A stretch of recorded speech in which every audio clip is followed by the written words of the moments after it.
Hi, my name is Ashraf Ismail, Game Director of Assassin's Creed 4 Black Flag, and I'm excited to show you more of our open world locations and activities. This is by far the biggest and most diverse game world we've ever built.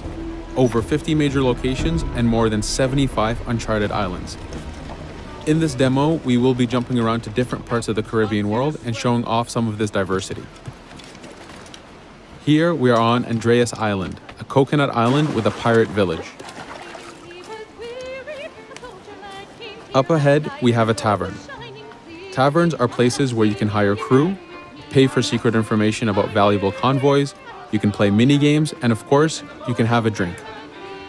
To gain access to all of this, you need to prove yourself with your fists.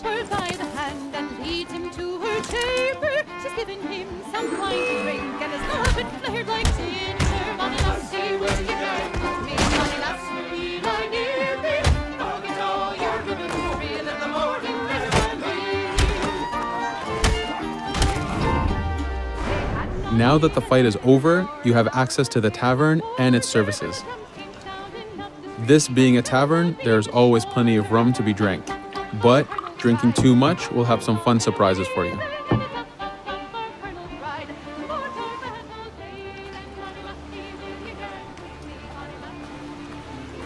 Now let's head to that viewpoint and sync up. Each viewpoint in the game is a small navigation puzzle to reach the top.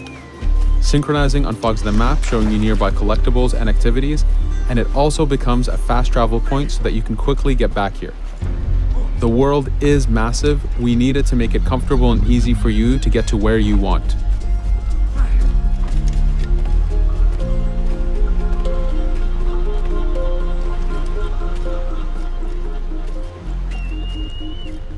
These viewpoints are also an opportunity for us to show off how beautiful and expansive this world really is.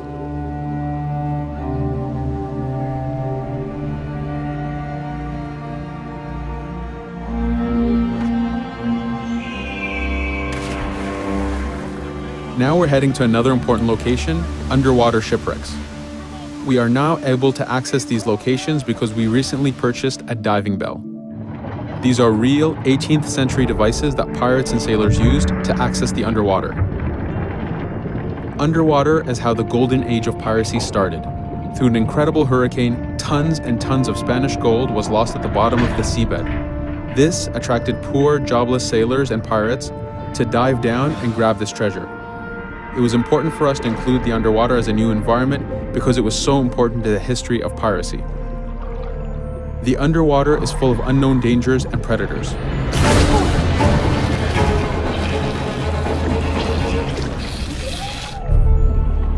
You do have to pay attention and act quick, but the risk is worth the prize as you need a lot of money to get all the upgrades for your ship, the Jackdaw.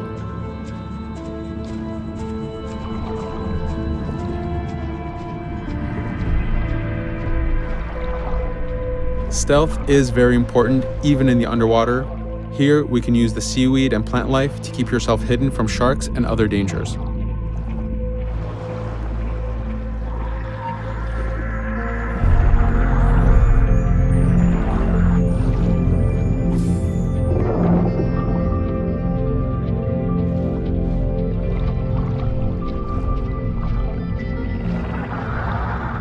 This is an air barrel. It's a one-time air refill, so use them wisely.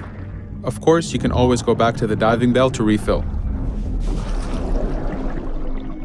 We are going to move to a different location now. This is a smuggler cave. This one happened to be accessed from the underwater, but not all of them are. Here, we ran in without looking around, and this got us in a little bit of trouble. But it was only 2 guys and we took one by surprise, so not too bad. Caves are heavy stealth locations. Stealth is key in this game. We've put a lot of effort in to make it a valuable and exciting gameplay for players. Since we came from the underwater, Edward does not have his weapons or guns. You will have to use your stealth tools to get through this. Here, we will utilize the whistle to take out the brute.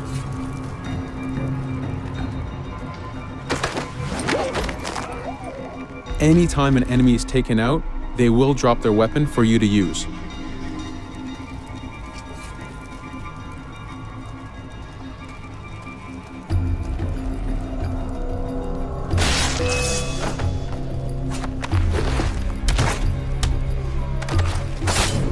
Again, we are taking these guys by surprise and using their own weapons against them.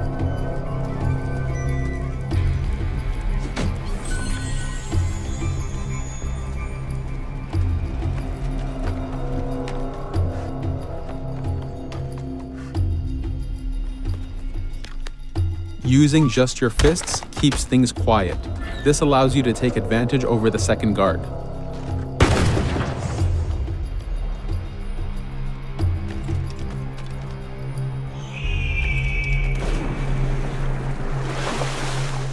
Up to this point, we've been doing a lot of pirating. This has attracted the attention of pirate hunters. This is fed back to you with the clashing swords above the health bar. This is a first level hunter after us. You can push the wanted system to reach level 4, where you have a fleet of intense aggressive hunters after you. The horn you heard indicates that this is a charger type ship. This ship is all about getting close and ramming. Each ship type has a unique sound associated to it, the scariest being the war drums of a man of war. Your first mate, Adewale, is always giving you helpful advice and feedback. The chain shot is a stun weapon. Hitting ships slows them down. Great for stopping a charger's attack.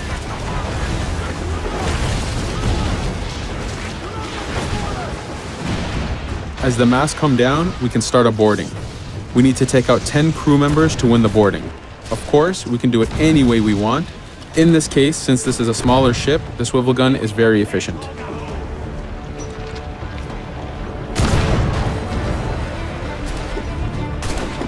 There are many objectives in the boarding system, including destroying powder keg reserves and removing the flag from the top mast. But the most basic objective is to eliminate the crew. Here you can see Edward utilizing his dual cutlasses and guns, combining them in counters and combo attacks.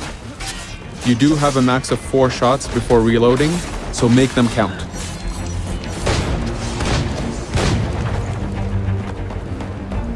Plundering a hunter allows you to send a very powerful ship to your fleet. They are also a good way to gain ammo for the Jackdaw. In this case, we will use this opportunity to lower our wanted level.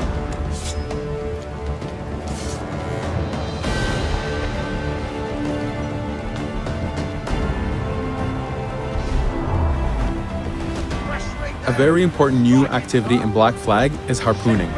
Historically, pirates harpooned as a source of income. Ready the whaleboat, lads.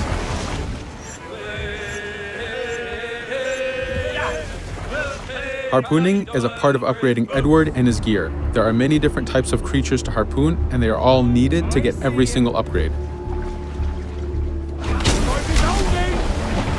Steady now, lads.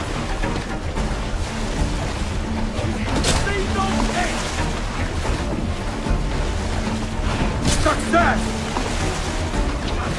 Turn into sea ray!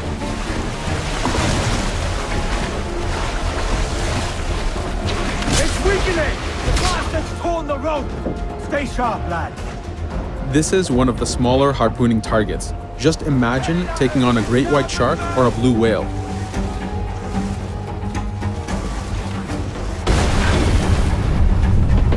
This one's dangerous!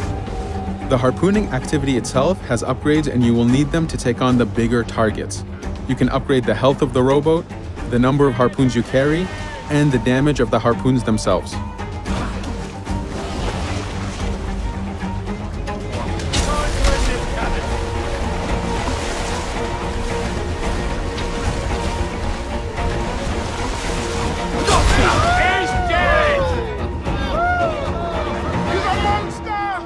This was just a tease of the activities and locations. There is tons more for you to experience. Thank you for watching.